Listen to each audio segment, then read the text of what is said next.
Coach LaRussa from MakePlayz.com, welcoming you back to our 5th week of Film Room Fridays. Today we've got a throwback for you.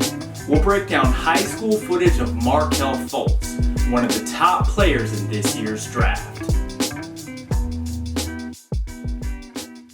Today's breakdown is a throwback, and it's funny how time flies. I shot this footage just a year ago. Markelle was finishing up his senior season, and just 12 months later, he's preparing for the NBA draft. Continuous improvement is how I define Markelle Fultz. He's the kid that got cut from varsity as a sophomore, played another year of JV, and by his senior year, he was top 10 in the country. But now, a year later, he's climbed even higher as NBA scouts have declared him the top prospect in this year's draft. He's an explosive guard who just keeps getting better, and at 6'4", he can do it all. Averaging a ridiculous 23 points, 6 assists, and 6 rebounds this year, he's a prototypical guard for the NBA. First, let's break down his transition game. It all starts with a rebound. He's a good defensive rebounder, which allows him to grab boards and push the break. This revs up the tempo and makes it tough for the defense to get back and stop the ball. I personally like guards who can make a play in 4 dribbles or less from the full length of the court. Markelle has this ability, but even more, he has the ability to change direction going full speed. This makes it even tougher to stop the ball as he can swiftly glide past defenders in the open floor. And once he gets deep in the paint, it's typically too late as he can finish in traffic or find his teammates. He's got just enough shiftiness to break down one defender after another, and he's always looking for opportunities to attack. One of his go-to moves in transition is a simple in and out dribble, and he'll counter it with a crossover or a behind the back dribble.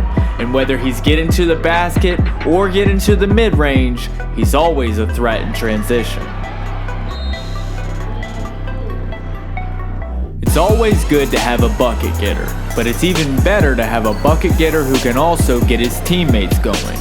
Markelle does a great job of pushing the break, and when lanes aren't open for him to score, he's finding his teammates. That's the beauty of having a multi-threat guard.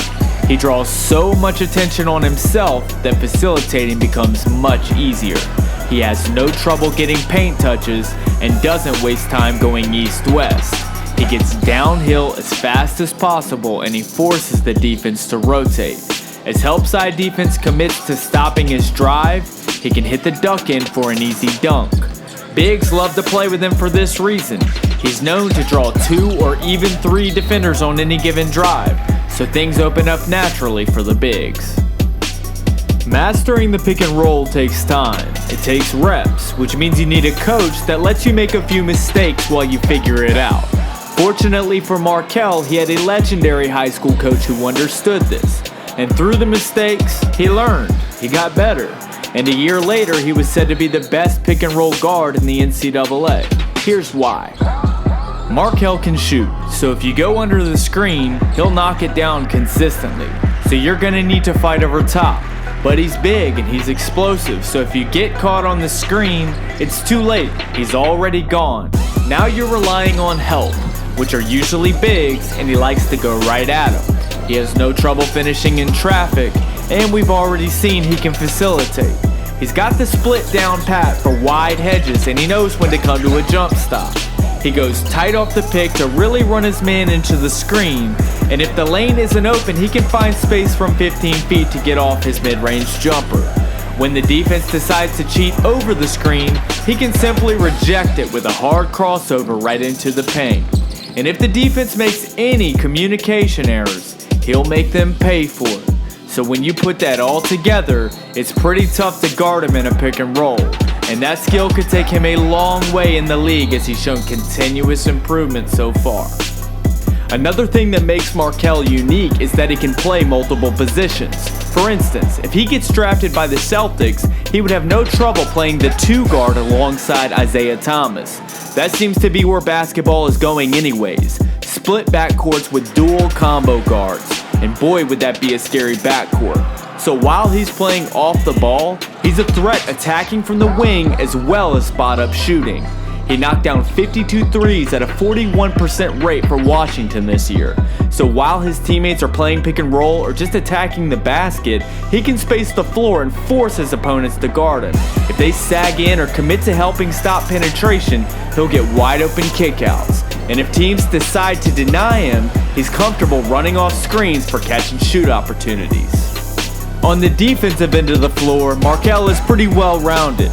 He's capable of putting ball pressure on, and he's got a 6'10 wingspan which allows him to contest perimeter jumpers as well as rotate over to block shots. He's just got a feel for the game that allows him to make plays on the defensive end of the floor. Last, let's talk about his craftiness in isolation. If he gets a defender on an island, they're in trouble. Whether he's taking him to the rack, getting to his mid-range spots, creating separation for his step-back jumper, or just pulling up on them as they sag off, he's got no issues getting a bucket. This will allow him to make plays at the end of the shot clock and at the end of games. And it's the type of skill that can make him a fan favorite as well. He's got a couple moves in his bag that'll catch the NBA by surprise. And I won't be shocked when we see him on display next year. The NBA stands for No Boys Allowed. So for any 19-year-old, there will be an adjustment period. It's not about where you're at, it's about where you're going. It's about the process, and when you have dedication and a disciplined work ethic, success will follow. I believe Markelle Fultz has all the tools to make a great career in the NBA. Thanks for checking out today's breakdown of Markelle Fultz. Film Room Fridays is our new series where we break down a new player each week to release on Fridays at 5 p.m. If there's a player you'd like us to break down, please let us know in the comments section. And before we get to this week's trivia question, I'd like to give a quick shout out to Tanner King for winning last week's trivia question. Congrats, Tanner. Now this week's trivia question is this. What NBA team won 8 consecutive championships from 1959 to 1966? But wait, before you answer, we need you to do 3 things. First, subscribe to our channel. And then second and third, follow us on Twitter and Instagram at MakePlayz_com. The first person to give the correct answer and follow us on those accounts will win a free MakePlayz t-shirt. And if you don't win this week, don't worry. Just make sure to enable the notification so you can be the first to get the trivia question answered next week. Thanks again for checking us out. And remember, the talents you have were gifts given to you. So when you make plays, don't forget to give praise. See y'all next week.